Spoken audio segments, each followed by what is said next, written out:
Well, joining me now is the broadcaster Tricia Goddard and Professor of Politics and author Matt Goodwin. OK, Tricia, you're the case for the defence. Off you go. Am I wrong about this point? I don't want to get into the minutiae of the individual cases. One of them involves the Mirror Group, and I'm sure he'll have a good old whack at me while he's doing it.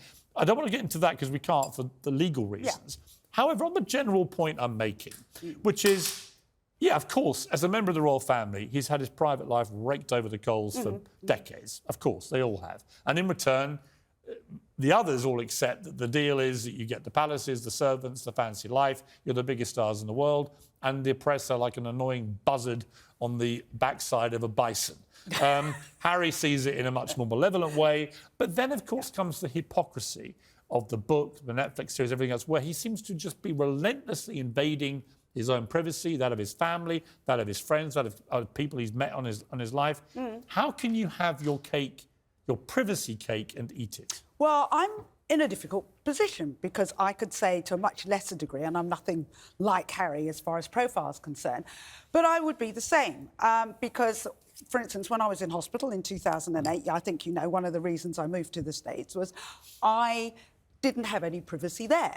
I didn't have privacy when I was in hospital. I had journalists trying to pretend to deliver flowers. My kids had to go through security and what have you. Now, I'd written a book about my life and I talked about my life in minutiae, and yet there was a line I didn't think it was fair to cross. Now, we all have our own lines and our own boundaries, and they might not make sense to other people. But I think, as you're right in that. If we feel we're controlling the narrative, if I wanted to talk about my hospital experience, which I did to a certain amount of degree, that's fine. If somebody wants to be underhand and pretend to be delivering flowers and get surreptitious pictures of me when I'm going through chemotherapy, that is something else. So I think this whole court case, I think, is the difference between Harry having, and you're right there, control, and alleged underhand methods of people getting another narrative. I think we all have a public face, we all have a private face. OK. Matthew Goodwin, your response to this. Does Harry have any right to privacy now? Can he go and have court battles over his private life, given what he's now done to his private life? Well, I think as a couple, they've made a conscious decision to put themselves out there. And I think there's something else that Harry can't control, which is what do people think about him. And if you look at the polls on Harry and Meghan, and I spend a lot of my time looking at the polls, well, I've never seen a brand collapse this hard, this quickly.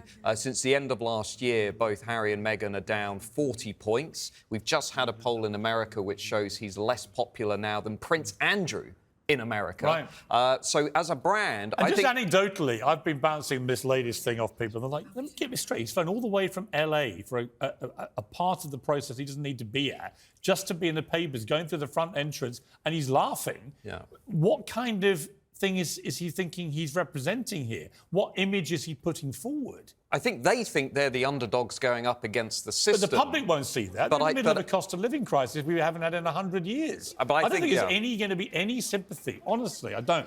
For Harry right now. Is he looking for sympathy? I mean, he's not the only one who's made... Well, he's looking for vengeance.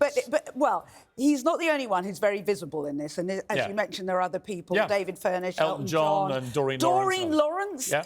If Doreen Lawrence is pretty much saying exactly the same thing as Harry, and I'm sorry, with Doreen Lawrence, that infuriates me. Now, everybody is saying the same thing. Well, on Doreen Lawrence, we have to be clear that the Mail have issued a robust denial of all these allegations, and in particular about Doreen Lawrence. I agree. And there is a messy situation involving some of the whistleblowers now recanting what they said. Yeah. So let's wait and see how this process goes out. But what I'm saying is what they're saying, what they're claiming is fairly similar. Bits, you know, David Furnish, all the rest of them. So I think it is about control. And when you say about him laughing as he goes into court, I don't know why, but it brings to mind somebody else, Suella Braverman, laughing in Rwanda. Yeah, inappropriate. I mean, inappropriate. Sometimes people do stupid things in serious situations. I mean, there's also a sadness here, isn't it, Matthew? And it is a sadness because he's over here and he's flown all this way to go and have his little moment in the court and in the papers because he hates the press. But he's not being seen by any of his family, it's been reported. His father doesn't want to see him. His brother doesn't want to see him. We don't know that for a fact. Well, it's been reported by the Telegraph, who's pretty plugged into the royals, that the king has no room in his schedule, right? If my son flew 5,000 miles to the city I was in, I'd be seeing my sons, any of them, right? So there's clearly a massive rift here. He and Meghan haven't even said if they'll go to the coronation. I don't know who they think they are to be keeping the king waiting on whether they come or not. But it just seems, again, the priorities are completely warped here. Yeah.